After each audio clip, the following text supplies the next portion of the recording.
அது கண்டிப்பா ஏற்றுக்கொள்ள முடியாது. பிரதானத்துவம் இந்த கூட்டத்துக்கு கூட்டப்பட்டது. ஏன் இவ்வளவு ஒரு கன்ஃபியூஷன்? நான் ரொம்ப சிம்பிளான ஒரு பர்சன். அவருக்கு வேற எந்த விதமான ரைட்ஸும் கிடையாது. வணக்கம். நேர்பட பேசு நிகழ்ச்சிக்கு வரவேற்கிறோம். கள்ளச்சாராய விஷச்சாராய மரணங்கள் குறித்து சட்டப்பேரவையில் விவாதிக்க அனுமதி மறுக்கப்பட்டதாக கூறி அதிமுக தமிழ்நாடு முழுவதும் உண்ணாவிரத போராட்டம் நடத்தியிருக்கிறது. இதான் இன்றைய நேர்பட பேசுவின் பேசுபொருள். திமுகவுக்கு நெருக்கடி தருகிறதா அதிமுகவின் உண்ணாவிரதம் அப்படிங்கிற தலைப்பில் பேச இருக்கிறோம். திமுகவிலிருந்து வழக்கறிஞர் திரு ராஜீவ்காந்தி பங்கேற்கிறார். அதிமுகவிலிருந்து வழக்கறிஞர் திருமிகு சிவசங்கர் இணைகிறாங்க. முன்னாள் சட்டமன்ற உறுப்பினர் திரு தனியரசு பங்கேற்கிறார். மூத்த பத்திரிகையாளர் திரு பிரியன் இணைந்திருக்கிறார். வழக்கறிஞர் திரு அக்னீஸ்வரன் பங்கேற்கிறார். வணக்கம் விருந்தினர்கள் அனைவருக்கும். திரு ராஜீவ்காந்தி, கள்ளச்சாராய மரணங்கள் குறித்து பேசுவதற்கு சட்டப்பேரவையில் விதி இருக்கு அப்படின்னு திரு இபிஎஸ் இன்றைக்கு சொல்றாரு. விதி இருக்கு அப்படின்னா பேசுவதற்கு அனுமதி கொடுத்திருந்திருக்கலாம். அந்த உண்ணாவிரத போராட்டத்தை அதிமுக நடத்தியிருக்காது இல்லையா? என்ன விதி இருக்குன்னு சொல்லியிருக்காரா? இந்த பேட்டியை நானும் கவனித்தேன். மரியாதைக்குரிய பழனிசாமி அவர்களுடைய அந்த ஆர்ப்பாட்டத்தின் பேட்டியை தொடர்ச்சியாக 3 நாட்களாக நாங்கள் ஒத்திவைப்பு தீர்மானம் கொண்டு வந்தோம் என்கிற முழு பொய்யை முதலில் ஆரம்பித்தார். ஒத்திவைப்பு தீர்மானத்தை நாங்கள் கொண்டு வந்தோம், அந்த ஒத்திவைப்பு தீர்மானத்திற்கு மரியாதைக்குரிய அவையுடைய சபாநாயகர் அனுமதி கொடுக்கவில்லை என்றார். முதலில் அவர்கள் கொண்டு வந்து கவன ஈர்ப்பு தீர்மானம்.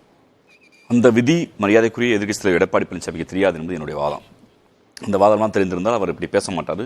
மாற்றி மாற்றி ஒரு முதல்ல ஒரு நாட்டு மருத்துவர் மாதிரி மருந்து பேரை மாற்றி சொல்வதும், ஒரு பழுத்த சட்டமன்ற உறுப்பினர், பல முறை வென்ற சட்டமன்ற உறுப்பினர் அவையுடைய விதி தெரியாமல் ஒத்திவைப்பு தீர்மானம் மீது கவன ஈர்ப்பு தீர்மானம் என்று எதுவும் தெரியாமல் பேச மாட்டார். முதலில் அதிமுக வைத்த நியாயமான கோரிக்கை, எந்த மாற்று கருத்து இல்லை, ஒரு கவன ஈர்ப்பு தீர்மானம் கொண்டு வேண்டும் என்று அதிமுகவுடைய முன்னாள் அமைச்சரும் சட்டமன்ற உறுப்பினர் மரியாதைக்குரிய அக்ரி கிருஷ்ணமூர்த்தி அவர்கள் கொண்டு வந்தார்கள். அந்த கவன ஈர்ப்பு தீர்மானம் கொண்டு வந்துட்டு வெளியே போயாச்சு. அந்த கவன ஈர்ப்பு தீர்மானமும் சபாநாயகர் அவர்களும் தமிழ்நாடு அரசும் விளக்கம் சொல்ல வேண்டும் என்பதற்காக அந்த கவன ஈர்ப்பு தீர்மானத்தின் தொடர்ச்சியாக அன்று மாலையே தமிழ்நாடு சட்டமன்றத்தில் மாண்புமிகு முதலமைச்சரும் அமைச்சர் அவர்களும் அதற்கு பதில் சொல்லியிருக்கிறார், தீர்வு கொடுத்திருக்கிறார்கள். கொண்டு வந்த தீர்மானத்தின் தொடர்ச்சி தான். முதலமைச்சர் பேசுகிற போதே மிக அழகாக சொன்னார், எதிர்க்கட்சி வைத்த கோரிக்கையும் சேர்த்தே பதில் சொல்கிறேன் என்று.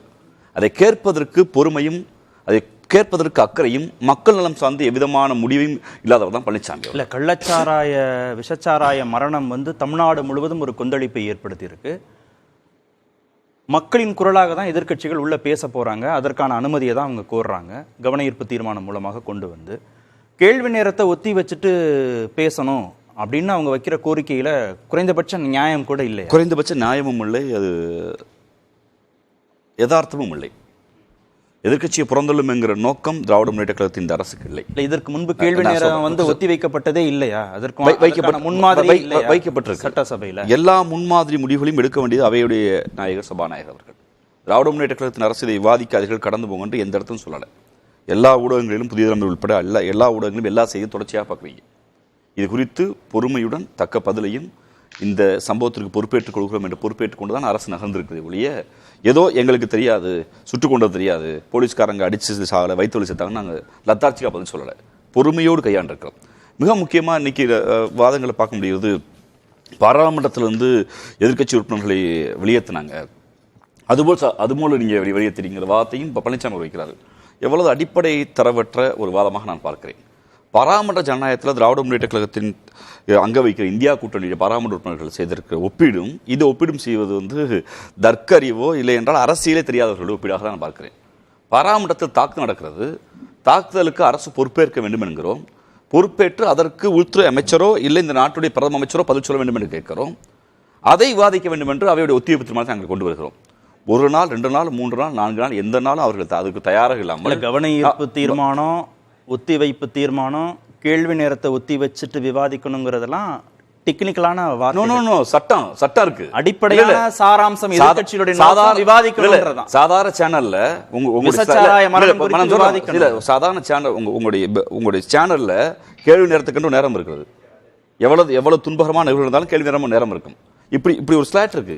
சட்டமன்றம் என்பது அதில் எந்த மாற்று கருத்தும் உள்ள கள்ளச்சாராய மரணம் மிக துன்பகரமான, அரசு பொறுப்பேற்று நடவடிக்கை என்று ஒத்துக்கொண்டு அதுக்கான நடவடிக்கைகளையும் தீர்வையும் பொறுப்பேற்றுக் கொண்டு அதுக்கான நிவாரணம் அறிவித்திருக்கிறார் முதலமைச்சர். அந்த நிவாரணம் சரியா தப்பா விவாதிப்போம், அது வேற வாதம். இல்ல, நான் முடிச்சிடறேன். என்னன்னா அரசு எந்த இடத்துல பதில் சொல்லல சொல்லுங்க. கேள்வி நேரம் ஒத்திவைப்பு, கவன ஈர்ப்பு தீர்மானம், சிறப்பு கவன ஈர்ப்பு தீர்மானம், ஒத்திவைப்பு தீர்மானம் அப்படின்ற அந்த வார்த்தைகளுடைய டெக்னிக்காலிட்டி ஏன்னா இல்ல ஒரு 50 பேருக்கு மேல இறந்துட்டாங்கன்ற அந்த உணர்வுபூர்வமான ஒரு விஷயத்துக்கான விவாதம் அப்படின்றது எதிர்க்கட்சிகளின் கோரிக்கைங்கிற அந்த இடத்துக்கு எதிர்க்கட்சி கோரிக்கை அது இல்லைங்கிறனா அது எடப்பாடி பழனிசாமி கோரிக்கை அதல்ல, அது அரசியல் நோக்கம் அது இல்ல. ஏன்னா இந்த கடந்த கால அரசியல் வரலாற்றை பார்க்க எத்தனையோ மக்களுக்கு தெரியும். திராவிட முன்னேற்ற கழகமும் ஆளுங்கட்சியாக இந்த 3 ஆண்டுகளில் ஒரு 10 போராட்டம் நடத்தியிருக்கு ஒன்றிய அரசுக்கு எதிராக. நீட் உள்ளிட்ட விவசாய சட்டங்கள் உள்ளிட்ட, இன்னும் சொல்ல போனால் நிதி கொடுக்க வேண்டிய உள்ளிட்ட எங்கள் மாணவர் அணியே பல்வேறு போராட்டம் நடத்தியிருக்கு. இப்படி ஒரு போராட்டம் ஒன்றிய அரசை எதிர்த்து எடப்பாடி நடத்தியிருக்காரு என்றால் எனக்கு தெரிந்து என்னுடைய அறிவுக்கு எட்டிய வகை இல்லை. இவர் ரெண்டு எப்பவுமே திராவிட முன்னேற்ற கழகம் என்பது கொள்கை சார்ந்து இயங்குகிற கட்சி, அதிமுக என்பது திமுக எதிர்ப்பில் இயங்குகிற கட்சி. நாங்கள் மக்கள் நடத்த திட்டங்களை பேசுவோம். அதிமுக ஆண்டாளு கூட திமுக ஆளுகிற கட்சியாக இருந்தாலும் கூட கட்சியின் ரீதியாக கோரிக்கை வைப்பாங்க. அமைச்சர்களே இங்கு 2 பதில் சொல்லுவாங்க. ஆனால் அதிமுக என்பது திராவிட முன்னேற்ற கழகத்தை எதிர்க்க வேண்டும் என்கிற ஒரே கொள்கை. அந்த கொள்கையில இன்னைக்கு ஸ்டாண்ட் உறுதியா இருக்கிறது. அவர் கலாச்சார மரணமோ தீர்வோ இஷ்யூக்கு இருந்திருந்தா உண்மையிலேயே அக்கறையோடு இருந்தா காலையில ஒரு ஆர்ப்பாட்டத்தை நடத்திட்டு அன்று மாலை உட்கார்ந்து முதலமைச்சர் பேசுகிற போது அதற்கு பொறுப்போடு பதில் சொல்லியிருப்பார், கேள்வி விட்டிருப்பார். அந்த நோக்கம் இல்லை. கடந்த கால வரலாற்றில் திராவிட முன்னேற்ற கழகம் செய்திருக்கிறது. கடந்த காலத்தில் வெளிநடப்பு செய்துவிட்டு உள்ளே வந்திருக்கிறது. இந்த ஆர்ப்பாட்டத்தின் நோக்கம் எடப்பாடி பழனிசாமி திமுக எதிர்க்கிறார் பாருங்க.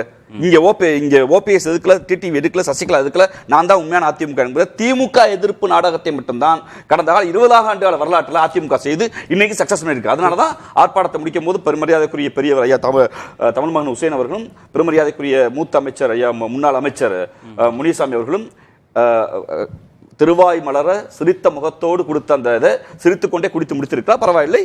அவர் கொள்கை ரீதியா அதிமுக சக்சஸ். எப்படி சக்சஸ்னா திமுக எதிர்ப்புல எங்கால ஸ்ட்ராங்கா இருக்காருங்கிற சக்சஸ்.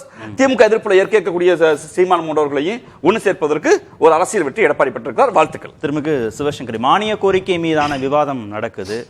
பேரவையில எதிர்க்கட்சியுடைய குரலை பதிவு செய்யணும்ன்றது ரொம்ப முக்கியம். பேரவை நடக்கும்போது தான் அதை செய்ய முடியும். அந்த நேரத்தில் நீங்க உண்ணாவிரத போராட்டம், ஆர்ப்பாட்டம்னு பேரவைக்கு வெளியே இந்த மாதிரியான நிகழ்வுகள் நடத்துறது எந்த அளவுக்கு சரியில்லை? அவர் எந்த அளவுக்கு ஒரு போராட்டத்தை, அறவழி போராட்டத்தை எந்த அளவுக்கு கொச்சைப்படுத்துறாரு. இதை பார்க்குற மக்கள் இந்த துயரமான நேரத்துல, துயரமான சம்பவத்துல நம்மளும் பங்கேற்கணும் சார். இந்த கட்சிகளுக்கு அப்பாற்பட்டு வெறும் சட்டமன்றத்துக்குள்ளேயே சுருக்கிட்டு இந்த விவாதத்தை கொண்டு போனோம்னு அவர் நினைக்கிறாரு. இருக்கிற பிரச்சனைகள் எல்லாம் தாண்டி சட்டமன்றத்துல என்ன நடக்குது, அது சட்டமன்றமா பட்டிமன்றமா சுருங்கி போய் இன்னைக்கு சபாநாயகர் மன்றமா ஆயிடுக்கு. நாங்க தான் போய் சொல்றோம். போற அத்தனை எம்எல்ஏக்கள் ஆளுங்கட்சியே ஆட்களே சொல்றாங்களே, யாரையுமே கேள்வியும் அவரே பதிலும் அவரே. யாருக்கு பேச வாய்ப்பு கொடுக்குறாங்க? யாருக்குமே வாய்ப்பு இல்லைன்றது குற்றச்சாட்டா இருக்கு. எல்லா கட்சியினரும் சொல்லிட்டு இருக்காங்க. அடுத்து ஒரு கொச்சையான வார்த்தையை பயன்படுத்துறாரு, நாட்டு மருந்துன்னு சொல்லிட்டு. இன்னைக்கு மருத்துவத்துறையில் இருக்கிற அமைச்சர் என்ன பண்ணாரு? பிரியான்ற ஒரு பொண்ணு குளத்தூர்ல போச்சு. எதுக்காக போச்சு? ஒரு சின்ன ஆபரேஷனுக்கு. கடைசியில் என்னவாச்சு? அப்புறம் என்ன பண்றாங்க? மாஸ்க் இல்லைன்னு என்ன பண்றாங்க? கப்பை போட்டு வைக்கிறாங்க.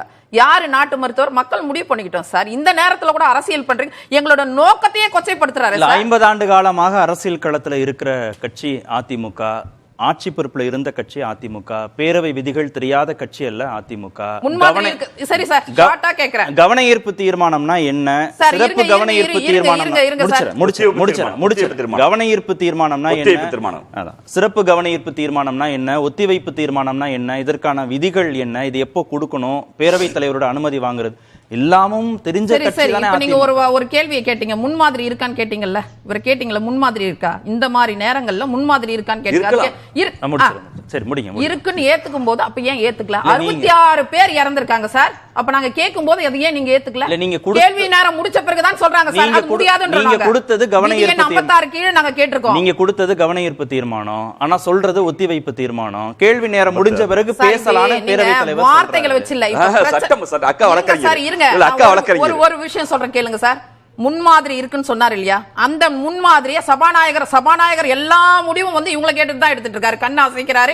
இன்னைக்கு பல எம்எல்ஏக்களை அதை பதிவு பண்ணிருக்காங்க சார். நீங்க நீங்க எல்லாமே சார் சட்டமன்றத்துல எந்த அளவுக்கு மோசமா நடந்துகிட்டாங்கன்றதுக்கு நிறைய விஷயங்கள் இருக்கு. நான் அதை சொல்லி ஒரு கேள்வி சார், நான் இந்த ஆக்கப்பூர்வமான விவாதத்தை நான் கடந்து ஒரு கேள்விக்கு நீங்க மட்டும் பதில் சொல்லுங்களேன். கேள்வி நேரத்தை ஒத்தி வச்சுட்டு பேசுறதுக்கும் கேள்வி நேரம் முடிந்த பிறகு பேசி விவாதிக்கிறதுக்கும் என்ன வித்தியாசம்? என்ன வித்தியாசம்?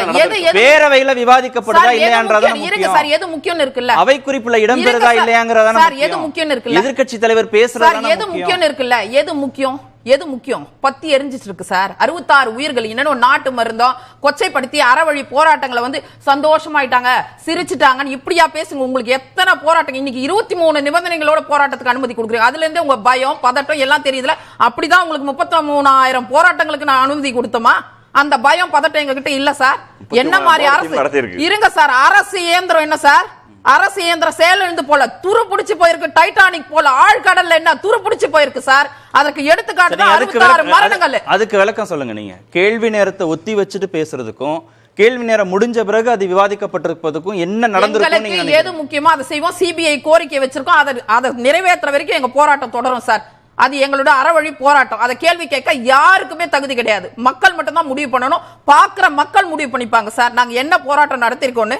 என்ன மாதிரி போராட்டம்? மறுநாளே போறாரு. இன்னும் முதலமைச்சர் போல, கனிமொழி போல யார் போறாரு? விளையாட்டுத்துறை அமைச்சர் போறாரு. அதுக்கு அவரா பொறுப்பு? பேரவையில விவாதிக்கணும்ன்றது அதிமுகவுடைய நோக்கம் இல்ல சார். அங்க எங்களுக்கு வந்து சரியான அவங்க வெளியில போகணும்னு நினைக்கிறாங்க, ஊடகங்களை சந்திக்கணும்னு நினைக்கிறாங்க. பேரவையில விவாதிக்கணும்ங்கிறது அவங்களோட பிரதான நோக்கம் இல்லன்னு உங்க மீதான விமர்சனம் சொல்றேன். எங்களுக்கு நீதி கிடைக்கல சார். நீதி கிடைக்கிற அத சொல்ற ஒரு பசுவின் குரலுக்கு கூட தலை வணங்கி ஒரு நீதி கொடுத்தா மனுநீதி சோழன் மண்ணில தான் நாங்க இருக்கிறோம். இன்னும் நீதி தேவதையை நம்புறோம், நீதிமன்றங்களை நம்புறோம், மக்கள் மன்றத்தை நம்புறோம். இந்த போராட்டம் வந்து எங்களுக்கு சட்டமன்றத்துல சபாநாயகருடைய செயல்பாடுகள்ல நம்பிக்கை இல்ல. முழுக்க முழுக்க ஒருதலை பட்சமா இருக்கு. கேள்வியும் அவரே, பதிலும் அவரே. அப்புறம் என்ன நியாயம் கிடைக்கும்? அப்போ மக்கள் மன்றது ஏன்னா மக்கள் தான் முடியும். எஜமான கவன ஈர்ப்பு தீர்மானம் கொண்டு வந்த அக்ரி கிருஷ்ணமூர்த்தி அவையில இல்லையே சார், பேரவையில இல்லையே சார். ஏற்கனவே கேட்டேன். பேசலான்னு சபாநாயகர் சொல்றாரு. நான் ஒரே ஒரு விஷயம் கேக்குறேன். 23ல 29/3/2023 நாங்க கொண்டு வந்த கவன ஈர்ப்பு தீர்மானம் இதே கள்ளசாராயம் சம்பந்தப்பட்டது. இன்னைக்கு எங்களுடைய எம்எல்ஏ செந்தில்குமார் எந்த அளவுக்கு சொன்னார் பாத்தீங்களா? ஒரு மக்களால் தேர்ந்தெடுக்கப்பட்ட ஒரு பிரதிநிதிக்கு எந்த மாதிரி மரியாதை கள்ளக்குறிச்சியில கிடைக்குது. இனி ஆளுங்கட்சி அதிகாரம் அமைதியோடு தலைகணத்தோடு மக்கள் அதை சொல்ற நான் எப்பவுமே கொடுங்கோல் ஆட்சி. ஆனா இந்த ஆட்சி இனத்துல முதலாளித்துவத்தோடு இருக்குது. என்ன இவங்க எல்லாம் முதலாளிகள் போலவும் மக்கள் எல்லாம் என்ன தொழிலாளிகள் போலவும் கொச்சைப்படுத்திக்கிட்டு அதை சொல்ற. இவங்க வந்த பிறகு எதை கொண்டு வர்றாங்க? 12 மணி நேரம் மசோதாவை கொண்டு வர்றாங்க சார். சிங்காரவேலன் இந்தியாவுக்கே முன்னோடி. மேது நீங்க தான் கொண்டாடப்பட்டது முதல்ல சென்னையில். அப்படிப்பட்ட தமிழ்நாட்டுல இந்தியாவுக்கே முன்னோடியான தமிழ்நாட்டுல 12 மணி நேரம் மசோதாவை கொண்டு வந்தீங்க. அப்பவே உங்களோட புத்தி தெரியுது, சிந்தனை தெரியுது. அப்படிப்பட்ட நீங்க தான் எங்களுடைய நோக்கத்தை கொச்சைப்படுத்துறீங்க.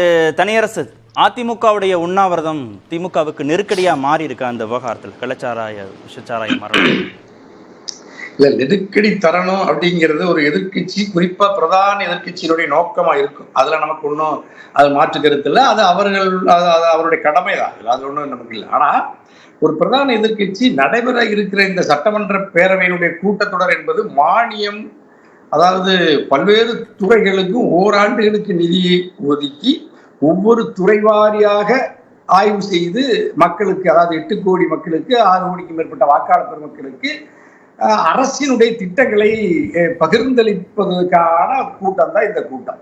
சட்டமன்ற பேரவை என்பது ஒரு பொதுக்கூட்டத்தை போல ஒரு ஆர்ப்பாட்டம் அல்லது உண்ணாவிரதம் நடக்கிற ஒரு இடம் அல்ல. அது வந்து அரசினுடைய அதிகார மகுடமா இருக்கிறது சட்டமன்ற பேரவை. அப்படிப்பட்ட சட்டமன்ற பேரவையில் தனக்கான வாய்ப்பை பிரதான எதிர்க்கட்சி அண்ணா திராவிட முன்னேற்ற கழகம் பயன்படுத்தாமல் தப்பித்து கொண்டு அது தெருவுக்கு வருவது, வீதிக்கு வந்து போராடுகிறது. எங்கெல்லாம் விதிகள்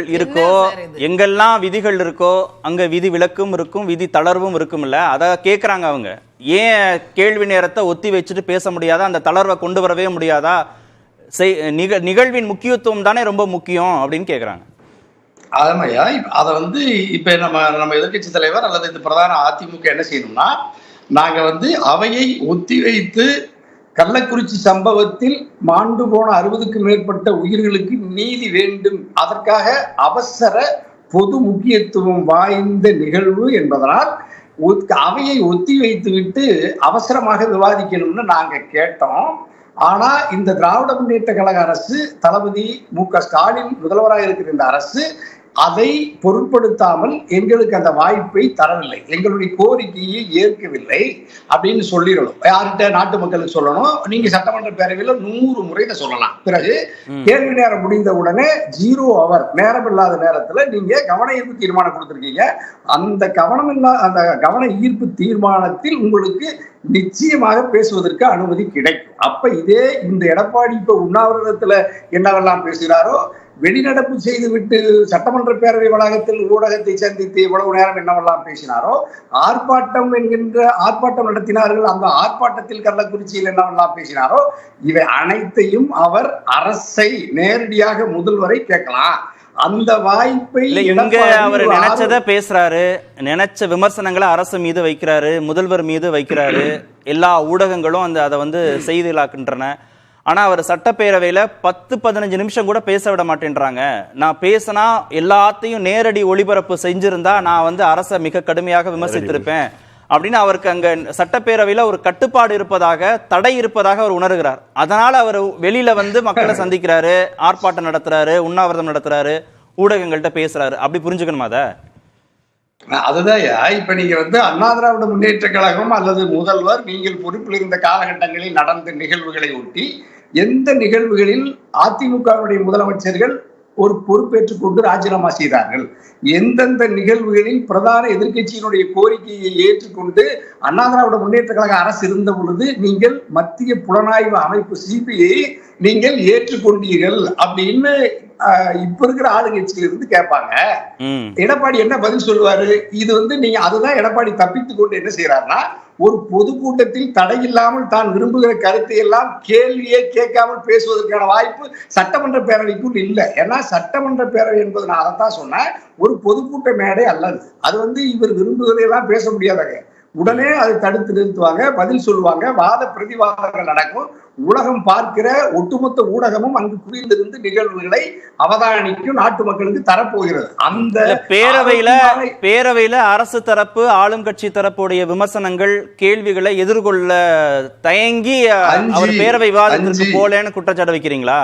100 விழுக்காடு எடப்பாடி இந்த காரணங்களுக்காகத்தான் சட்டமன்ற பேரவைக்குள் அவர் தன்னுடைய கடமையை ஆற்றுவதற்கு மறுக்கிறார், விலகி தப்பித்துக் கொள்ள முயற்சிக்கிறார். ஒன்று பாருங்க, இப்ப கூட இங்க சிவசேகரி அம்மா சொன்னாங்க, நாங்க இந்த அரசு எங்களுக்கு எல்லா வகையிலையும் நெருக்கடியை தருகிறது, கள்ளக்குறிச்சி சம்பவத்தில் எங்களுக்கு நீதி கிடைக்கல, மக்களின் துன்பத்தை, துயரத்தை, கண்ணீரை துடைப்பதற்கு இந்த அரசு வாய்ப்பு தரல, நடவடிக்கை எடுக்கலன்னு குற்றச்சாட்டு சொல்லிட்டு இவைகளுக்கெல்லாம் மக்கள் பாடம் கற்பிப்பார்கள் சொல்லிட்டாங்க. நான் சொல்றேன், அடுத்த நாள் 29ஆம் தேதி சட்டமன்ற பேரவை நடக்குது. இப்பவே மனு தாக்கல் பண்ணி பிரச்சாரம் நடக்குது. கள்ளக்குறிச்சியில நீங்க சொல்ற கள்ளக்குறிச்சி ஒட்டி இருக்கிற விக்கிரவாண்டியில தான் தேர்தல் நடக்குது. இந்த விக்கிரவாண்டி தேர்தலில் பிரதான எதிர்கட்சி அதிமுக ஏன் போட்டியிடல? நீங்க சொல்றீங்க இந்த கட்சி செயலிழந்து போச்சு, திமுக சர்வாதிகாரம் பண்ணது, எங்களுக்கு வாய்ப்பு இல்லை, சட்டமன்றத்துல வாய்ப்பு இல்லை, இந்த அரசுக்கு நீங்க தண்டனை தரணும், மக்களே நீங்க தான் எஜமானர்கள், எங்களுக்கு வாக்களிங்கன்னு சொல்ற வாய்ப்பை, அந்த விக்கிரவாண்டி இடைத்தேர்தலில் இருக்கிற வாய்ப்பையும் அங்க போய் போட்டியிடுவதற்கும் அஞ்சி தப்பித்துக் கொண்ட எடப்பாடி ஒரு பிரதான மக்களை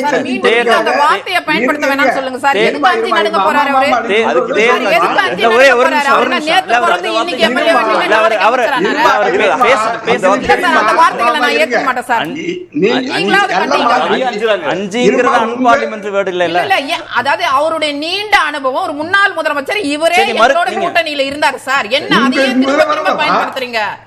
ஆமாமா சிவசேகரிமா, நீங்க ரொம்ப உணர்ச்சி வசப்படாதீங்க, ரொம்ப கவனமா அறிவுபூர்வமா பதில் சொல்லுங்க. நான் சொல்றேன், நீங்க சொன்னீங்க மக்கள் தண்டிப்பார்கள், மக்கள்கிட்ட தான் நீதி கேட்கிற ஏன் போட்டியிடுவீங்கிற. அது மட்டும் இல்ல ஐயா, இந்த விக்கிரவாண்டி இடைத்தேர்தலில் ஒரு போட்டியிடல, போட்டியிடவில்லையே அஞ்சுகிறார் என்று கடுமையான விமர்சனத்துக்கு இரையாகி கிடந்த எடப்பாடி இப்பொழுது முழுக்க மடைமாற்றி அரசின் அல்லது அந்த விக்கிரவாண்டி இடைத்தேர்தலில் இருந்து, அந்த விமர்சனத்தில் இருந்து, அந்த குற்றத்தில் இருந்து தப்பித்துக் கொள்வதற்கு கள்ளச்சாராயத்தை பயன்படுத்துகிறார்.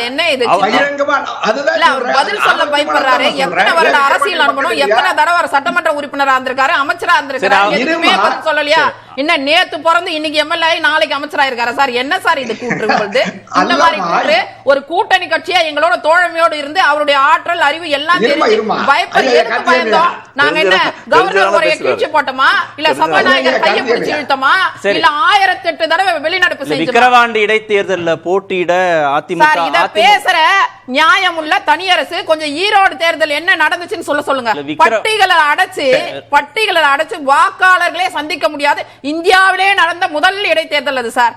அப்ப என்ன நடக்கும்? இன்னைக்கு ஆட்சி அதிகாரத்துல ஒரு சட்டமன்ற உறுப்பினருக்கே மரியாதை இல்லை. சரி, அப்ப நீங்க பட்டியல் அடைத்து ஈரோடு இடைத்தேர்தலில் தான் எடப்பாடியால பட்டியல் அடைச்சு வச்சதுனால வாக்குகளை பெற முடியலன்னு குற்றச்சாட்டு சொல்றீங்க. 2024 நாடாளுமன்ற தேர்தலில் 40 தொகுதிகளிலும் வாக்காளர்களை பட்டியல் அடைத்து வைத்துத்தான் திராவிட முன்னேற்ற கழகம் 40 தொகுதிகளில்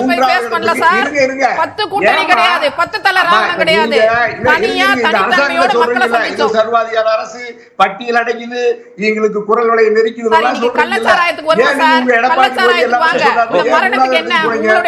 மக்கள் அரசாங்க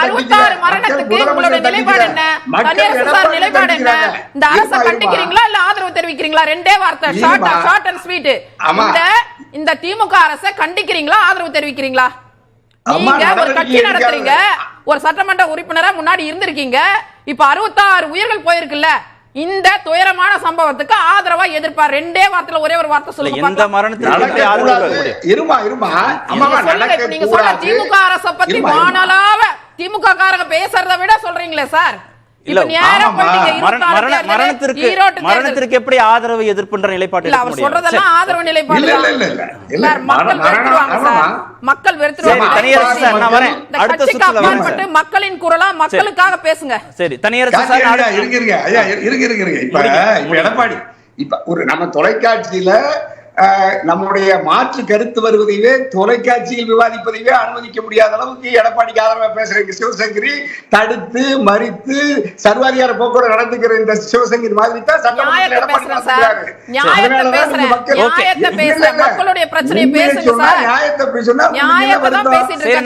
அடுத்த சுற்றுல வர 2 பேரும் பேசலாம். அடுத்த சுற்றுல வர திரு விக்னேஸ்வரன், விக்கிரவாண்டி இடைத்தேர்தலில் போட்டியிடல, அதனால திரு இபிஎஸ் மீதான அதிருப்தி, நாடாளுமன்ற தேர்தலில் 40 தொகுதிகளிலையும் தோல்வி, அதனால அதிருப்தி, இதையெல்லாம் மடைமாற்றுவதற்கு திசை மாற்றுவதற்கு சட்டப்பேரவையில் கள்ளக்குறிச்சி விஷச்சாராய மரணம் குறித்து விவாதிக்க எங்களுக்கு அனுமதி கொடுக்கல என்ற விவகாரத்தை கையில் எடுத்திருக்கிறாரா? அந்த குற்றச்சாட்டு தான் வச்சாங்க. ஒருவேளை விக்கிரவாண்டி தேர்தல் அறிவிச்சதுக்கு பிறகுதான் கள்ளச்சாராயத்தை போய் வாங்கி குடிச்சிட்டாங்களோ, அதிமுக ஆளுங்கட்சியா வரட்டும்னு சொல்லி. என்ன சார் இது ஒப்பீடு? இது என்ன அரசியல்? தமிழ்நாட்டில் 2023 மரக்காணத்துல செங்கல்பட்டுல 23 பேர் செத்தாங்கல்ல, அன்னைக்கு இதே 10 லட்சம் ரூபாய் கொடுத்தீங்கல்ல. ஆனா இப்போ என்ன மாற்றம், என்ன கத்துக்கிட்டீங்க? பெரிய மலைக்கு பிறகு பொறுங்கண்ணே குறிச்சு வச்சுக்க, நான் இப்பதான் பேச வரேன், நேரமே ரொம்ப குறைவா தான் கொடுப்பாங்க, நீங்க உள்ள விடாதீங்க. பொறுங்க. நான் இப்ப என்ன சொல்றேன்னா சார், இல்ல சார், இதெல்லாம் சட்டமன்றமா? இல்ல சார், என்னுடைய நேரம் குறைவு. நான் இப்ப என்ன சொல்றேன்னா 2023 இல்ல சார், இல்ல பெரும்பாலும் 5 பேர் இருக்கும்ல, 1 மணி நேரத்துக்குள்ள முடிக்கணும்னா இது குறைவு தானே. குறை சொல்லல. நான் என்ன சொல்றேன், 2023 மரக்காணத்திலிருந்து இந்த ஆளுகிற அரசு பாடம் கற்றுக்கொள்ளவில்லை. அன்னைக்கு 23 இன்னைக்கு 66. அப்போ 23, 66 செத்து போனதுக்கு பிறகும் ஏறத்தாழ 90 பேர் செத்து போனதுக்கு பிறகும் தமிழ்நாட்டுடைய மாண்புமிகு முதலமைச்சர் திரு மு.க. ஸ்டாலின் இன்று வரை அந்த இடத்திற்கு வரவில்லை. சரி, அவர் தான் வரவில்லை, வேலை பளுகள் அதிகம். ஆனால் அந்த ஆயத்தீர்வை மதுவிலக்கினுடைய அமைச்சர் திரு முத்துசுவாமி அந்த களத்திற்கு வந்தாரா? ஆக நீங்க என்னன்னா, நீங்க தேர்தல் களத்துல மட்டும்தான் கூட்டணியை பலமா வச்சுக்கிட்டு 40க்கு 40 வெற்றி பெற்று விட்டோம், ஆகையினால் யார் செத்தால் என்ன என்கிற அக்கறையா ஆசையா? இது என்ன போக்குன்னு கேட்கிறேன். ஒரு மனிதர் இறந்தா கூட, கல்யாணத்துக்கு போட்டா கூட கருமாதிக்கு போகணும்ன்ற ஒரு குறைந்தபட்ச வரைமுறை இல்லையா? அப்ப இதை ஏன் நீங்க செய்ய மாட்டேங்கிறீங்க? சரி, அதை விட்டுருவோம். சரி, நீங்க வராம இருங்க. ஏன்னா இப்ப தேர்தல் 2026 தானே வரப்போகுது. அப்ப இதெல்லாம் மறந்துடுவாங்க. ஏன்னா மரக்காணத்தை மறந்துட்டாங்க. இப்ப நான் கேட்பது சார், ஒரு அண்ணா ஆரம்பிச்ச கட்சி திமுக, அண்ணா பேரை வைத்திருக்கிற கட்சி அண்ணா திமுக. இந்த 2 பேருக்கு ஒரு இலக்கணம் அண்ணா எழுதிய புத்தகத்திலிருந்து நாம என்னன்னா, நீங்க ஆளுகிற கட்சி பலமா இருக்குது, நான் இல்லங்கல, எதிர்கட்சி 75 சட்டமன்ற உறுப்பினர் வச்சிருக்குது. ஆனா 2 பேருக்கு இலக்கணம் என்ன சொல்லிருக்கிறாருன்னா, நீங்க வயல் என்றால் வரப்பு இருக்கணும், ஒரு மாடு என்றால் மூக்கணாங் கயிறு இருக்கணும், அடங்காத யானை கூட ஒரு அங்குசம் இருக்கணும். ஆக ஆளுகிற கட்சி பெரும்பான்மையாக இருந்தாலும் அதை எதிர்ப்பதற்கு எதிர்கட்சி பலத்தோடு இருக்க வேண்டும். ஆனா நீங்க பலமா இருக்க கூடாதுன்னு சொல்லி கூண்டோட தூக்கி வெளியே போட்டீங்க. ஆனா இதே சந்துரு ஐயா நீதியரசர் நீங்க போட்டுக்கல கமிஷன், இதே கூட நக்கீரன் கோபால் அவர்களுக்கு சட்டமன்றத்திற்கு போவதற்கு நீங்கள் அனுமதி கொடுத்தது நீதிமன்றம். ஆனால் நீதிமன்ற சட்டமன்றத்துக்குள்ளேயே ஒரு பத்திரிகையாளர் சந்தி போகலாம், அல்லது அவர் போக முடியல, அவர் சார்பாக வழக்கறிஞர் கூட நீங்க அனுப்பலாம் என்று ஒரு தீர்ப்பை சென்னை உயர்நீதிமன்றம் அண்மையில கொடுத்துச்சு. ஆளுங்கட்சியா ஆனா இன்னைக்கு அந்த சட்டமன்றத்துக்குள்ள எதிர்க்கட்சியை விடலன்னா, ஆளுங்கட்சியா இருந்தாலும் எதிர்க்கட்சியா இருந்தாலும் பேரவைன்னு ஒண்ணு இருக்கு, பேரவை தலைவர்னு ஒருத்தர் இருக்காரு, பேரவைக்குன்னு விதிகள்னு இருக்கிற போது அந்த விதிகளுக்கு உட்பட்டு தானே எல்லா செயல்பாடுகளும் நடைமுறைகளும் இருக்க முடியும். நீங்க விதிகள் படியே நடக்க மாட்டோம் அப்படின்னு எதிர்க்கட்சிகள் எப்படி கோர முடியும்? சென்சிட்டிவான இஷ்யூனா கூட சார் விதிகள் மனிதர்களுக்காக, பேரவை தலைவருக்கு விதிகள் மனிதர்களுக்காக இல்லையா சார்? விதிகள் எல்லாமே விதிகள் தானா? இல்லங்கல. ஆனால் விதிகள் அன்னைக்கு என்ன சொன்னீங்க? 10 மணிக்கு சட்டமன்றம் நடக்கும், 9:30 மணிக்கெல்லாம் அரசாணை வெளியிட்டதா இல்லையா? 9:30 மணிக்கு எதிர்க்கட்சி தலைவரும் எதிர்க்கட்சி சட்டமன்ற உறுப்பினர் வந்துட்டாங்களே. ஆனால் அந்த இடத்துல இருக்கிற போது, கோரிக்கையை சொல்லுகிற போது முதலமைச்சர் அந்த இடத்துல இருந்தாரா? இல்லையே. அப்போ நீங்க அங்க கள்ளக்குறிச்சிக்கு வரமாட்டோம், சட்டமன்றத்துக்கு 9:30க்கு நாங்க வரமாட்டோம், ஆனா நீங்க எல்லாரும் வெளியே போங்கன்னு சொன்னா இது என்ன ஏற்புக்கூடிய ஜனநாயகம்? எப்படி இது? அப்போ உங்களுடைய நோக்கம் நீங்க சகோதரி சொன்னது மாதிரி முதலாளித்துவ ஜனநாயகமாக மாறிடுச்சு. இல்ல, பேரவை தொடங்கின நாள் அன்று ஏன் எதிர்க்கட்சி தலைவர் வரல சார்? ஏன் கள்ளக்குறிச்சிக்கு போறாரு சார்? நாட்டினுடைய முன்னாள் முதலமைச்சர் சார், அவருக்கு தெரியும். போன வருஷம் நடந்துச்சு, இந்த வருஷமும் தொடர்ந்து நடக்குது. அப்ப தொடர் நிகழ்வு நடக்கிற போது ஏன் மக்கள் தான் சார் முக்கியம்?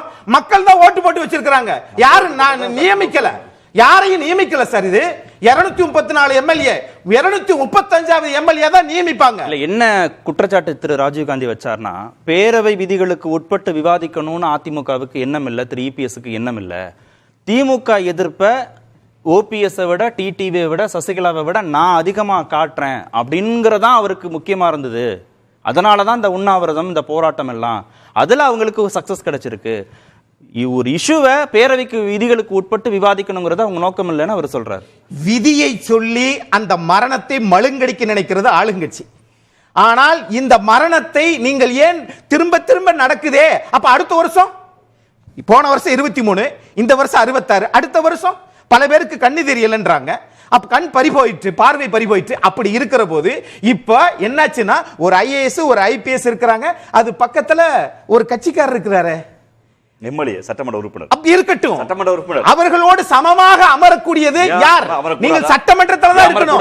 ஆனா பக்கத்துல சொல்றாங்க, அப்ப நீங்க சொன்ன போய் சொல்லவா? சரி, உட்காரு, ரைட்டா தப்பான்ற அது இருக்கட்டும். நீங்க உட்கார்ந்து என்ன சொன்னாங்க? வாந்தி பேதி, அது வந்து இதாயிடுச்சு அப்படின்றீங்க. அடுத்த நாள் என்னாச்சு? எண்ணிக்கை கூடின உடனே அப்படியே கொஞ்சம் கொஞ்சமா ஆளுகள் கட்சி அடைக்கல. இதுதான் உங்களுடைய நிலைப்பாடு. இல்ல, அக்னிசாரன் வந்து இது லாபரம் மக்கள்கிட்ட மறைக்கிறாரு. நான் ஆளுங்கட்சி மறைக்குது சார். சட்டமன்றத்தை முதல் தயவு செய்து அனுமதிங்க, அப்பதான் இந்த ஆளுகிற கட்சி ஜனநாயகத்தை நம்புகிறது என்று பொருள் சார். ஆளுங்கட்சியுடைய சட்டமன்ற உறுப்பினருக்கு அந்த பொறுப்பு இருக்குது. அரசு, எங்கள் அரசு, ஒரு பத்திரிகையாளர்கள்லாம் கேள்வி வைக்கிறீங்க, மாவட்ட ஆட்சியர் இருக்கிறார், மாவட்ட கண்காணிப்பாளர் இருக்கிறார், சட்டமன்ற உறுப்பினர்கள் இருக்காங்க, அப்ப ஏன் உட்கார்ந்தீங்கிறாங்க? உட்காரதா இல்லையான்னு மக்கள் முடிவு பண்ணிக்கிட்டு நாங்க உட்காரத்தான் செய்வோம், அரசு எங்க அரசு நடக்குது, அப்ப ஏன் சார் மாத்தி சொன்னீங்க அடுத்துங்கிறாங்க. மாத்தி சொல்ல ஃபர்ஸ்ட் ஃப்ரேமா பேசி அந்த அரசு சாகபடம் தடுக்கலையா ராஜீவ்காந்தி? முடிச்சிடறேன் சார், இருங்க சார், முடிச்சிடறேன் சார். ஒரு பிரேமா பேசியில வந்து அவங்க சொல்றாங்க, முதற்கட்ட தவறுல அவங்க வந்து விசசாராயம் இல்லைன்னு வந்துட்டு சொல்றாங்க. அப்ப அதை நம்பி அரசதியாக அறிவிக்கிறாங்க. நாங்க ஒண்ணு வைத்த வழியா செத்து, துப்பாக்கியால சுட்டவன வந்து வைத்த வழியா செத்து போன்னு சொல்லல சார். இருங்க, ஒரு வார்த்தையை கொண்டு போறீங்க, தப்பா ஒரு வார்த்தையை கொண்டு போறீங்க. முதல் தகவல் அறிக்கைன்றதே தவறு அது. ஏன்னா அவருடைய சட்டமன்ற உறுப்பினர் 2வது நாள் பேட்டி கொடுக்கும்போது என்ன சொல்றாருன்னா, டாக்டர்ஸ் வந்து நாங்க டெஸ்ட் பண்ண பிறகுதான், முழுமையா டெஸ்ட் பண்ண பிறகுதான் சொல்றேன்னு சொல்லி அவரே நான் எடுத்துக்காட்டேன். தவறு சார் அது. இன்றைக்கு என்ன அவர் 3PS குற்றச்சாட்டு வைக்கிறார்னா, ஆட்சியர் மறைத்ததுனாலதான் உயிரிழப்புகள் அதிகமாயிடுச்சுன்னு அவர் குற்றச்சாட்டு பண்ணிக்கணும். அது வந்து அவருடைய கற்பனாவாதம். அவர் ஏதாவது இந்த கள்ளச்சாராயம்ங்கிற இந்த சமூக விளைவு இந்த அரசு பொறுப்பேற்றுக் கொண்டு நடக்கக்கூடாது என்பது மிக உறுதியா இருக்கிறது. அண்ணன் சொன்னாரியா, மரக்காணத்து பாடம் கற்றுக்கலையா? நான் வந்து இன்றைய வரை முதலமைச்சர் சொன்னதான், நாங்கள் ஒப்பீட்டுக்கெல்லாம் போக விரும்பல. ஒப்பீடு வச்சு எங்களை வந்து நாங்கள் எங்க தவறு ஒரே அரசு தானே முடிச்சுக்கிறாங்க. நாங்கள் அதாவது தவறுகளை மறைச்சிக்கிறதுக்கோ இல்லை வந்து ஆமாங்கன்னு இந்த அக்கா சொன்னாங்கல்ல அகம்பாவத்தில், அதெல்லாம் இல்லை எங்களுக்கு. இது அந்த இடத்துல முதல் வந்தபோது அந்த ஸ்டேட்மெண்ட் அப்படி தான் இருந்தது. உங்களுக்கு தெரியும், மக்கள் விசச்சாராய அருந்தியவர்கள் 38 பேரை வீடு தேடி போய் காவல்துறை வந்து மருத்துவமனை சேர்த்துச்சு. நான் கள்ளச்சாராயம் குடிக்கலன்னு ஓடுனா. அப்படிப்பட்ட மக்கள் இருக்கிற போது நான் வைத்த வழியில் வந்தேன், எனக்கு வயிறு வலிக்கு சாராயம் குடிக்கலன்னு ரிப்போர்ட்ல வர்றான். மருத்துவமனைக்கு சேர வருகிற போது நான் கள்ளச்சாராயம் குடிச்சோன்னு யாரும் வரல. நேற்று கல்யாணத்தை சாப்பிட்டாங்க இப்படிதான் வர்றான். அப்ப இந்த விசாரிக்கும் போது முதல் தவறு இப்படிதான் இருந்தது. பின்னால் தான் இது பெரிய அசம்பாதமாக மாறுகிறது. அதை நாங்க ஆமாங்க இப்படி சொன்னாங்க நாங்க ஸ்டாண்ட்ல உறுதியா இல்ல. சாத்தாங்குளத்துல 2 பேருக்கு 7 நாள்ல நான் இந்த மாதம் அந்த மாதம் சொல்றேன்னா 7 நாள் எல்லா சமூக இயக்கங்களும் போராடிச்சு, எல்லா பத்திரிகையாளரும் போனாங்க. ஏன் புதிய தமிழ் உட்பட நேரடியாக மக்கள் மன்றத்தில் போராடி தான் நீதிமன்றத்துல தான் அன்றைய அரசு எடப்பாடி அரசு ஒத்துக்கிச்சு. ஆமா இது காவல்துறையில் தவறு நீதிமன்றம் ஒத்துக்குச்சு, மக்கள் மன்றத்தை ஒத்துக்கல. நீதிமன்றத்துல வேற வழியே இல்ல, நீங்க ஸ்டேட் ஏஜென்சி போயிச்சு சொல்லி நீதிமன்றம் உத்தரவு சிபிஐ என்கொயரின்னு. இங்க யாரு இங்க நடக்கல. இங்க இப்ப யாரு ஒத்துக்குங்க? இப்ப யாரு ஒத்துக்க முடியாது? ஏன் ஒத்துக்க முடியாது? ஏன் சொல்றேன் 66 பேரு ஏன் ஒத்துக்கலன்னு கேக்குறேன். நான் சொல்றேன் சார், ஒரு ஏஜென்சி இங்கே செயல்படுது. அந்த ஏஜென்சி கைது செஞ்சிருக்கு, குற்றவாளியை அன்னைக்கே கைது பண்ணியிருக்காங்க. அவருடைய பொலிட்டிக்கல் தொடர்பு என்ன எடுக்கப்பட்டிருக்கு, அங்கே இருக்கக்கூடிய சமூக நோக்கங்கள் ஆராயப்பட்டிருக்கிறது. குற்றவியல் மற்றும் உரிமையில் படி அதுக்கான எல்லா விசாரணை நடக்குது. இந்த விசாரணை எங்களுக்கு திருப்தி இருக்கு, உங்களுக்கு திருப்தி இல்லையா? போராடுங்க, இன்னைக்கு போராடுங்க. அதுதான் முதலமைச்சர் சொன்னார். பரவாயில்லை, சிபிஐ என்கொயரி மீது எடப்பாடிக்கு நம்பிக்கை இருக்கிறது. தமிழ்நாடு அரசு சிபிஐ ஒப்படைத்த போது நம்பிக்கை இல்லாமல் ஸ்டே வாங்கின எடப்பாடிக்கு நம்பிக்கை இருக்கு, போராட்டம். நான் மீண்டும் வைக்கிற குற்றச்சாட்டு, எடப்பாடி அவர்கள் இந்த 3 ஆண்டு காலத்தில் ஒரே ஒரு முறையாவது மோடி அரசு எதிர்த்து போராடி வந்தா அண்ணா சொல்றாரு அண்ணாவுடைய பெயரை நேரம் கொடுத்துங்க, நேரத்தை கொடுத்துங்க, அண்ணாவுடைய பெயரை பாடுங்கன்னு. கட்சியின் பேர் அமித்ஷா பேரை முன்னாடி வைக்க ஆசைப்பட்டவங்க அண்ணா பேர்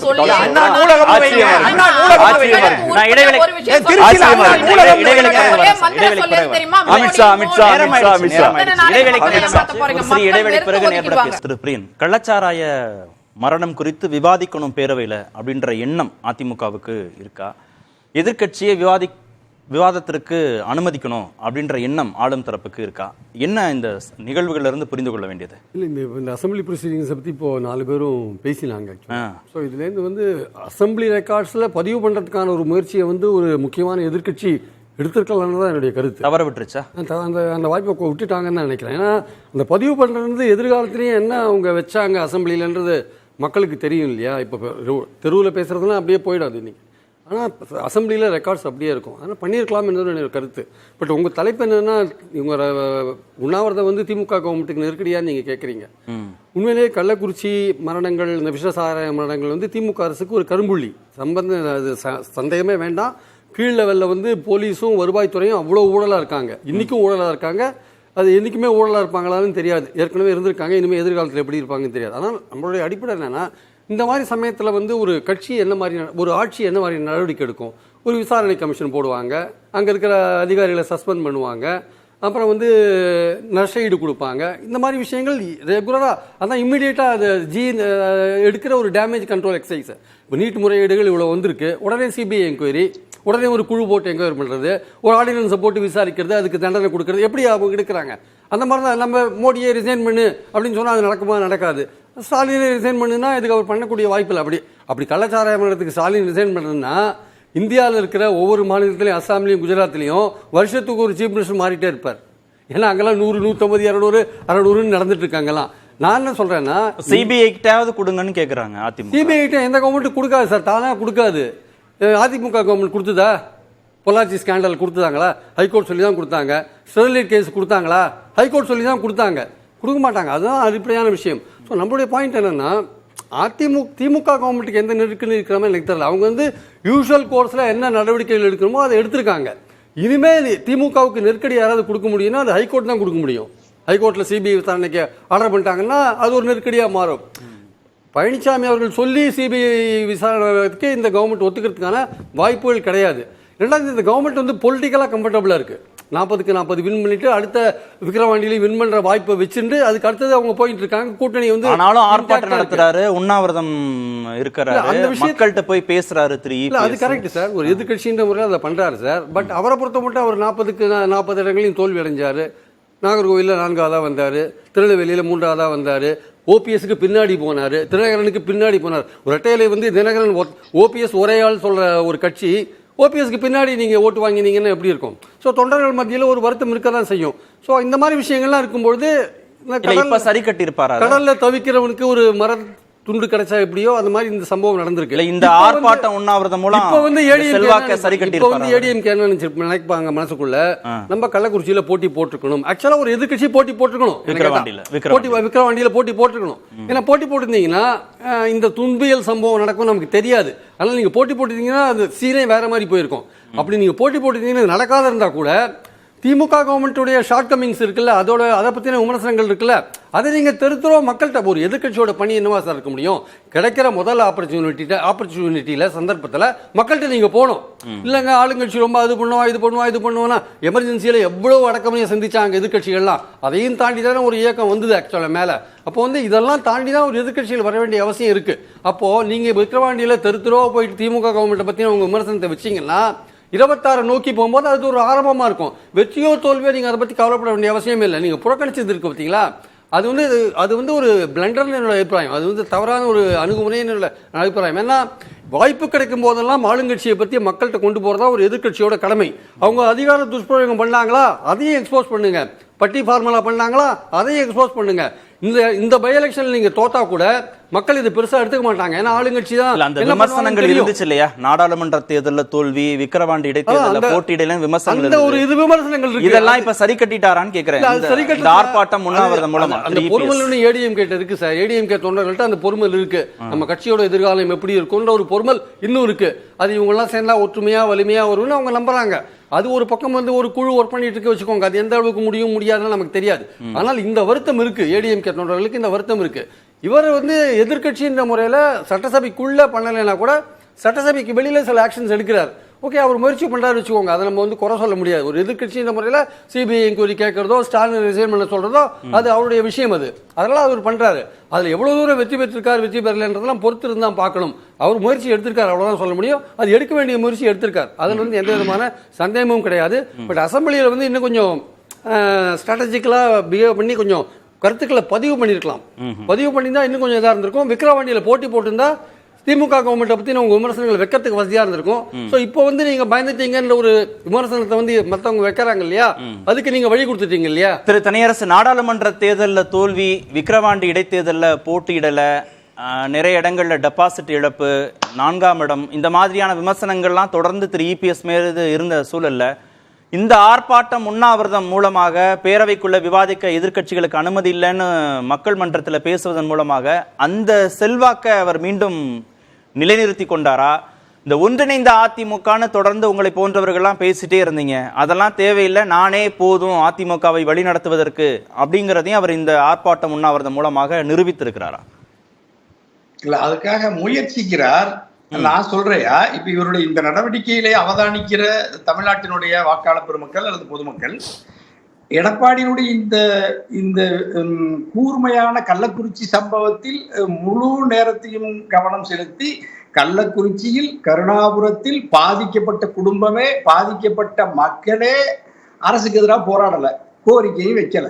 அவங்க இயல்பா அமைதியா சூழல்ல யதார்த்தத்தை உணர்ந்து அரசின் நடவடிக்கைகளை அவதானித்து கொண்டு ஏற்றுக்கொண்டு அமைதியா வாழ்றாங்க. ஆனா எடப்பாடியினுடைய பதட்டம் தெரியுது.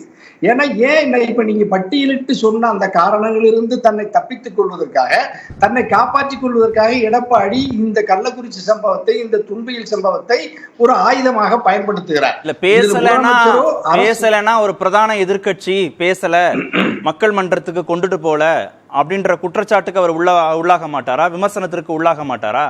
அந்த விமர்சனத்தை தவிர்த்துட்டார்ல இப்போ. ஐயா, இப்ப அந்த கருணாபுரத்து மக்களுக்கு மட்டும் எடப்பாடி எதிர்கட்சி தலைவர் கிடையாது. 8 கோடி மக்களுக்கு அவரு தான் எதிர்கட்சி தலைவர். அரசு ஊழியர்கள் எவ்வளவு பாதிக்கப்படுறாங்க. இன்னைக்கு முதலமைச்சர் அறிவிச்சிருக்காரு, ஒசூர்ல பன்னாட்டு விமான நிலையம்ங்கிறாரு. ஒசூர் மாநிலத்தினுடைய எல்லையில் இருக்கிறது. நமக்கு அதுல பெரிய பலன் கிடைக்க போறது இல்லை. ஒரு பிரதான எதிர்கட்சி தலைவர் இன்னைக்கு கூட அந்த பன்னாட்டு விமான நிலையம் குறித்து அரசினுடைய கொள்கை முடிவு என்னன்னு தெரியல. மக்கள் தொகை கணக்கெடுப்பு நடத்தணும், அதை சாதிவாரி மக்களுக்கு அதை இணைத்து நடத்தணும்னு தனி தீர்மானத்தை மாண்புமிகு முதல்வர் கொண்டு வந்திருக்கிறார். அது தேசிய அளவில் ஒரு தாக்கத்தை ஏற்படுத்துகிற மிக முக்கியமான ஒரு கொள்கை முடிவு. அதில் தமிழ்நாடு அரசியல் கொண்டு வந்த சட்டமன்ற பேரவை தனி தீர்மானம், அரசியல் தீர்மானத்தின் மீது எடப்பாடியினுடைய கருத்து என்ன, எதிர்கட்சி தலைவருடைய கருத்து என்ன, அதிமுகவுடைய கருத்து என்ன? அதுல இன்னும் கடுமையா நீண்ட காலமா போராடுகிற வன்னியர் சமூகத்தினுடைய பாட்டாளி மக்கள் கட்சியினுடைய தலைவர் கோக்க மணியையா கேட்கிறாரு. இது குறித்து வாத பிரதிவாதங்கள் நடக்கிறது. அதுவும் திமுகவுக்கு நேர் எதிராக செயல்படக்கூடிய பாட்டாளி மக்கள் கட்சி இன்னைக்கு சட்டமன்ற பேரவைக்குள் இருந்து கள்ளக்குறிச்சி சம்பவத்தை கடுமையாக விமர்சித்து விட்டு அவர்களுடைய பொதுமக்களுடைய கோரிக்கைகளை அங்கு விவாதிக்கிறாங்க. பாரதிய ஜனதா கட்சி இவர்களை விட திமுகவை கடுமையாக இருக்கிற பாரதிய ஜனதா கட்சி அங்கே இருந்து சட்டமன்றத்தில் தன்னுடைய கடமையை முழுமையாக நிறைவேற்றுகிறது. இந்த தீர்மானத்தை அதை ஆதரித்திருக்கிறது. எடப்பாடி எங்க போயிட்டாரு? அப்ப எடப்பாடி என்ன வெறும் கிளை செயலாளரா? கள்ளக்குறிச்சியில கருணாபுரத்துல இருக்கிற 9வது வார்டு கிளை செயலாளராக இருக்கிறார் எடப்பாடி. எடப்பாடி தமிழ்நாட்டுக்கும் உலகம் முழுக்க இருக்கிற தமிழ் சமூகத்துக்கும் அரணாக இருக்கிற அதிமுக பொதுச் செயலாளர். அரசு ஊழியர் இருக்காங்க. நீங்க அரசு ஊழியர்களுக்கான 20 லட்சம் பேர் ஓய்வூதியத்தோட அந்த கோரிக்கை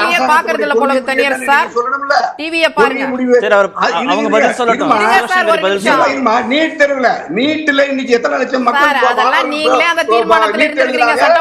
மத்திய அரசாங்கத்துடைய நடவடிக்கை என்ன? நீட்ல பாதிக்கப்பட்ட மருத்துவ மாணவர்கள் மீண்டும் ரத்து செஞ்சிருக்காங்களே, எடப்பாடியினுடைய கருத்து என்ன? 24 மணி நேரம் கருப்பு சட்டையை கழட்டாம இந்த மொத்த கூட்டத்தையும் நீங்க இப்படியே கள்ளக்குறிச்சி 2026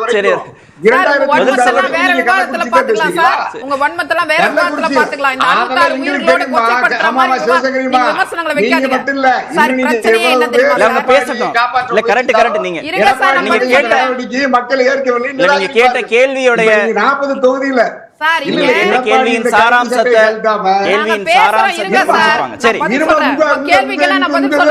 பேசுமா சிவசங்கரிமா? நீங்க நீங்க எதை பேசிட்டு இருக்கீங்க? நெருக்கடியான்னு கேக்குறாரு. நெருக்கடியா இல்ல, கள்ளச்சாராய மரணத்தை பத்தி ஒரு வார்த்தை திமுகவை கண்டிக்கிறேன். சிறப்பா இல்ல, காவல்துறை சரியில்லைன்னு சொல்லுங்க. உங்க நியாயத்தை நான் பாத்துக்கிறேன். இன்னைக்கு உங்க தர்மத்தை இன்னைக்கு பாத்துக்கிறேன். உங்க நியாய தர்மம் எந்த அளவுக்கு 100க்கு 100 இருக்குன்னு பாத்துட்டேன் சார். 100க்கு 100 இருக்குன்னு பாத்துட்டேன் சார். பதில் சொல்லுங்க சார். தனியரசு சார், ஒரு நொடி சார், ஒரு நொடி அவங்களை அலோ பண்ணுவோம் பேசுறதுக்கு. அவங்க அலோ பண்ணுவோம். இல்ல அவர் கேக்குற கேள்வியோட சாராம்சத்தை நீங்க உள்வாங்கிருப்பீங்க. விசச்சாராய மரணம் மட்டும் பிரச்சனை இல்ல, நீட் தேர்வு மோசடி குறித்து நாடே பேசுது, சாதிவாரி கணக்கெடுப்பு குறித்து பாமக பேசுது, எதிர்க்க கட்சிகள்லாம் சட்டமன்றத்தில் பேசுறாங்க. இதுல எல்லாம் ஏன் அதிமுக எந்த கருத்தையும் சொல்லாம ஒதுங்கி நிக்குது? நாங்க ஒதுங்கி நிக்கிறோமா ஆக்கப்பூர்வமா வேலை செய்யறோமான்றது பாக்குற மக்கள் முடிவு பண்ணிப்பாங்க. தனியரசு சார் முடிவு பண்ண வேணாம். அவருடைய விமர்சனம் இருங்க சார்,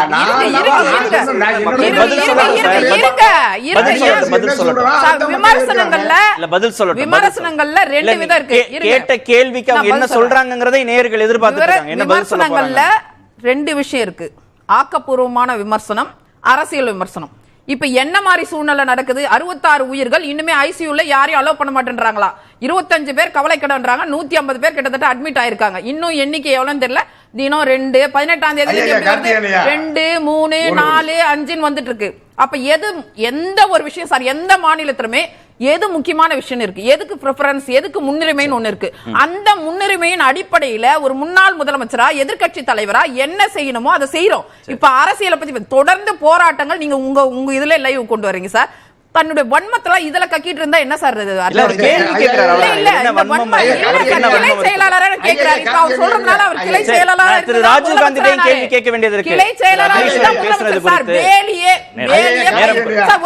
வேலியே பயிர மேஞ்சா அங்க காவலா போலீஸ் என்ன பண்ணிட்டு மொத்த வியாபாரிகள் அங்க இருக்காங்க. மொத்த வியாபாரிகள் இருக்காங்க. இவங்க கைது பண்ணதெல்லாம் என்ன? சின்ன சின்ன சில்லறை வியாபாரிகள். எந்த சொல்ல பொதுமக்கள் சொல்றாங்க. அவங்க சொல்றாரு ஒரு வார்த்தை தவறா சொல்றாரு. அங்க இருக்க மக்களே அதை ஏத்துக்கிட்டாங்களா? அது எவ்வளவு தவறான குற்றச்சாட்டு. நீங்க அதை பதிவு பண்ணலாமா? எப்படி போராடுவாங்க?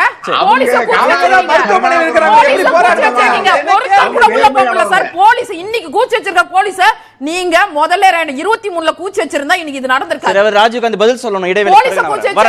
இடைவேளைக்கு பிறகு நேர்பட பேசுவாங்க. திரு ராஜீவ்காந்தி, எதிர்க்கட்சிகளுக்கான சட்டப்பேரவை வாய்ப்பு மறுக்கப்பட்டது குறித்து அவங்க சொல்ற காரணங்கள் கூட அரசியல் இருப்பதாக புரிந்து கொள்ளலாம். எல்லோரும் தெரிந்து கொள்வதற்கான கேள்வியாக திரு அக்னீஸ்வரன் வச்சது, ஏன் முதலமைச்சர் இன்னும் போகலங்க? மற்ற எல்லா தலைவர்களும் போயிட்டாங்க, ஏன் போகல முதலமைச்சர் கேள்வி. இல்லை, எல்லா தலைவர்களும் போனாங்க, அது எந்த மாற்று கருத்து இல்லை. முதலமைச்சர் சார்பாக மாண்புமிகு விளையாட்டுத்துறை அமைச்சர் எங்களுடைய கட்சியுடைய தளபதி அண்ணன் உதயனா போயிருக்காரு. பொறுப்பு அமைச்சர் மாண்புமிகு யவா வேலையா இங்கே இருந்தார். மருத்துவத்துறை அமைச்சர் அண்ணன் மாஸ்பம் இருந்தாங்க. அந்த உரிய தகவலை கொண்டாந்து கொடுத்துருக்காங்க. உறுதியாக அது அந்த இடத்துல போயிருக்குன்னு எதிர்கட்சி கோரிக்கை வைக்கிறாங்க. அந்த கோரிக்கையை அரசின் சார்பாக யாரும் போலைங்கிறத ஒட்டுமொத்தமாக மறுக்கிறேன். நான் விதண்டாவாதத்துக்கெலாம் போகல. நான் விதண்டாவாதம் இந்த கேள்வி அப்படிலாம் போகல. ஏன்னா நாங்கள் சாத்தாங்கூட ஆரம்பித்தா தூத்துக்குடி ஆரம்பித்தா அதுவே நீங்குவாங்க, அதுதான் வரல. முதலமைச்சர் சார்பாகத்தான் மாண்புமிகு எங்களுடைய விளையாட்டுத்துறை அமைச்சர் இங்கே போயிருக்கிறார். அதில் போனதில் சிக்கல் இருக்கா உங்களுக்கு? இல்லை அந்த மக்களுக்கு குரல் ஏதாவது கேட்காம இருந்தோமா? முதலமைச்சர் போகாதனால இது வந்து அந்த அந்த மரணத்தை கடந்துட்டான்னு அர்த்தம் இல்லை. முழுக்க முழுக்கத்தை வந்து அவர் அன்னைக்கு சட்டமன்றத்தில் அவருடைய உடல்நல அன்னைக்கு முடியாத போது கூட அன்னைக்கு மாலை வந்து எடப்பாடி அவர்கள் கேட்ட கேள்விக்கு சேர்த்தே பதில் சொல்கின்ற பதிலே பொறுப்போடு சொன்னால் அங்கே நிர்வாக மாற்றங்கள் கொண்டு வரப்பட்டது, மக்களுக்கு நடவடிக்கை கொண்டு வரப்பட்டது. இங்கே சிபிஐ என்கொயரி வேணுங்கிற வாதம் வைக்கப்பட்டது. நான் 2-3 விஷயங்களை நான் தெளிவுபடுத்த விரும்புகிறேன். முதல்ல ஒளிபரப்பலண்டார் எடப்பாடி பழனிசாமி. எந்த எடப்பாடி பழனிசாமி 4 ஆண்டுகளாக சட்டமன்ற நடவடிக்கைகளை குறைந்தபட்சம் கேள்வி நடத்தையாவது ஒளிபரப்புங்க என்று அம்மையார் செல்வி ஜெயலலிதா கொடுத்த தேர்தல் அறிக்கையை தொடர்ந்து திமுக கடிச்சு ஒளிபரப்பில். சட்டமன்ற வரலாற்றிலே எந்த முதலமைச்சர் செய்யாதே முதல் முறையாக தமிழ்நாடு முதலமைச்சர் எங்கள் தலைவர் தான் சட்டமன்ற நடவடிக்கை ஒளிபரப்பினார். 4 வருஷமா அவர் தான் முதலமைச்சர் எடப்பாடி. அதுக்கு எந்த முயற்சி எடுக்கல. இன்னைக்கு பேசினா தான் ஒளிபரப்ப முடியும். அதாவது ஒரு ஜனநாயகத்தை குழி தோண்டி புதைச்சிட்டு தாங்க ஒளிபரப்பே மாட்டோம், இன்னைக்கு ஏன் பேச்ச போலன்னா எவ்வளவு அபத்தம். வந்து பேசலாம் போட முடியும், சட்டமன்றத்துக்கு வெளியே பேசலாம், ஒளிபரப்ப முடியாது. 2வது சிபிஐ என்கொயரி பேசுறாரு. இங்கே கடந்த கால வரலாற்றை பேசுவோம். ஆளுங்கட்சியாக இருக்க எந்த அரசும் தன் மீது இருக்கக்கூடிய காவல்துறை தவறுகளை வந்து ஆமாம் சரியாக தான் நாங்கள் இருப்போம், ஆமாம் சரி தான் நாங்கள் நம்புகிறோம், அது எந்த மாட்டுக்கத்தில் உள்ளூரில் செயல்படலையா நிர்வாகத்தை மாற்றியிருக்கோம். அப்போ சிபிஐ என்கொயரி நீ கடந்த கால வரலாறு பாருங்களேன். அண்ணன் குறிப்பிட்ட சாத்தாங்குளம், தூத்துக்குடி, ஏன் பொள்ளாச்சி, அதையெல்லாம் தாண்டி போதைப் பொருட்களை வித்தார்கள், கைமாற்றினார்கள், அதற்கு ஏஜெண்டாக இருந்தார்கள் சொல்லி அதிமுக முன்னாள் அமைச்சர்கள் விஜயபாஸ்கர், ரமணா, சிபிஐ என்கொயரி இந்த 4மே தமிழ்நாடு அரசு ஒப்படைக்கல. திமுக போட்டு கோர்ட்டுக்கு போச்சு. இன்னைக்கு கோர்ட்டுக்கு போறோம். கோர்ட்டு கேட்க என்ன பரிமா பேசியதுல இதுல எங்கேயாவது காவல்துறை செயல் இருந்ததா, நிர்வாக நடவடிக்கை செயல் இருந்ததா, நீதிமன்றம் பார்த்துக்கணும். நீதிமன்றம் சொன்னா உங்களுக்கு எங்களுக்கு மாற்றுக்கிறது ரொம்ப முக்கியம். நான் மீண்டும் சொல்றேன், கொள்கை ரீதியாக பல போராட்டம் கேட்டார். கொள்கை ரீதியாக போராடிய வரலாறு அதிமுகவுக்கும் இல்லை, எடப்பாடி பழனிசாமிக்கு இல்லை. அவர்கள் நோக்கம் திமுக சிறுமைப்படுத்துவது. மக்கள் எப்பவுமே திமுக கொள்கை சார்ந்து திட்டம் சார்ந்து பிரச்சாரம் செய்யும். அதிமுக திமுக எதிர்ப்புல மட்டும் தான் பிரச்சாரம் செய்யும். அந்த எதிர்ப்பை பழனிசாமி எடுத்திருக்கிறார். அவர்கள் மக்கள் தக்க பாடம் போட்டுவார். திரு ராஜீவ்காந்தி சொன்னதோட சேர்த்து தான் திருப்பினீங்க சுருக்குமா. அதுல அதிமுக இந்த முறை தனித்து விடப்படலையோ அப்படின்னு தோணுது. தேமுதிக தரப்புல இருந்து பிரேமலதா போறாங்கிறது கூட்டணியாக போறாங்கன்னு புரிஞ்சுக்க முடியும் உண்ணாவிரத போராட்டத்திற்கு. நாம் தமிழர் கட்சி ஒருங்கிணைப்பாளர் திரு சீமான் ஆதரவு கொடுக்கிறாரு அதிமுகவுக்கும் இபிஎஸ்க்கும். இதுல இருக்கக்கூடிய அரசியல் கணக்கு இந்த முறை அதிமுக தனித்து விடப்படலையா? திமுக எதிர்ப்புன்னு வரும்போது கூட இல்லை, ஏற்கனவே தேமுதிக அதிமுக தான் கூட்டணி இருந்தது. ஸோ ஒரு சாலிடாரிட்டி சொல்றதுக்காக பிரேமலதா போய் பார்த்தாங்கிறத நம்ம புரிஞ்சுக்க முடியும். பட் சீமான் பண்ணதுல வந்து அதுக்குள்ள ஒரு பின்புலம் இருக்கு. ஆக்சுவலா அது அவருடைய நோக்கம் என்னவா இருக்குன்னா, அதிமுக யாருக்கும் தன்னுடைய ஆதரவை வந்து வெளிப்படையா தெரிவிக்க கூடாது. விக்கிரவாண்டியில வெளிப்படையா தெரிவிக்க கூடாது. அப்படி தெரிவிக்காம இருந்தாங்கன்னா அதிமுக ஓட்டுல இருந்து கொஞ்சம் பகுதி அவர் எடுக்கலாம்னு நினைக்கிறார். இவங்க ஏதாவது அங்க நிக்கிறவர் வந்து பாமக கேண்டிடேட் வந்து சிவி சண்முகத்தோட சொந்தக்காரர் சொல்றாங்க. அது எவ்வளவு தூரம் உண்மைன்னு தெரியாது. அப்போ ஏடிஎம்கே ஓட்டெல்லாம் எப்படி போகும்னு தெரியாது. அப்போ அந்த சூழல்ல இவர் வந்து சீமான் ஒரு அறிக்கை இந்த மாதிரி இதுக்கு ஆதரவு தெரிவிச்சு ஒரு அறிக்கை விட்டார்ல உண்ணாவிரதத்துக்கு. அப்போ நீங்க ஓப்பனா இருங்க, சோதட்டு உங்க ஏடிஎம்கே ஓட்டு எங்களுக்கு கிடைக்கும், எந்த விதமான ஆதரவு நீங்க வெளிப்படையா தெரிவிக்காதீங்க அப்படின்ற ஒரு செய்தியை வந்து சொல்ற ஒரு விஷயமா தான் நான் பாக்குறேன். சரி, ஓகே சார். அரசு வந்து 180 ml வந்து கொடுக்குறாங்க, மதுபான கடையில் விற்கிறாங்க, அது 160 ரூபாய். இதே இது ஏன் கள்ளக்குறிச்சியில் மரணம் ஏற்பட்டுச்சுன்னா 50 ரூபாய்க்கு 60 ரூபாய்க்கு இது கிடைச்சதுன்னா குடிச்சிட்டாங்க. அதே மாதிரி தமிழக அரசு இதை வந்து 90 ml 60 ml அப்படின்னு பண்ணா அரசுக்கும் வருமானம் வரும். மொத்தமா மிட்டா மெடாசு பெரிய பெரிய ஆளுகளுக்கு போறத வந்து இது வந்து குறைந்த பட்சத்தில் இது பண்ணோம்னா இந்த மரணங்கள் தவிர்க்கப்படும். சொல்லும் போது கடும் விமர்சனத்திற்கு உள்ளானது. ஆனால் இன்றைக்கு அரசுக்கு தேவை பேசினாரு.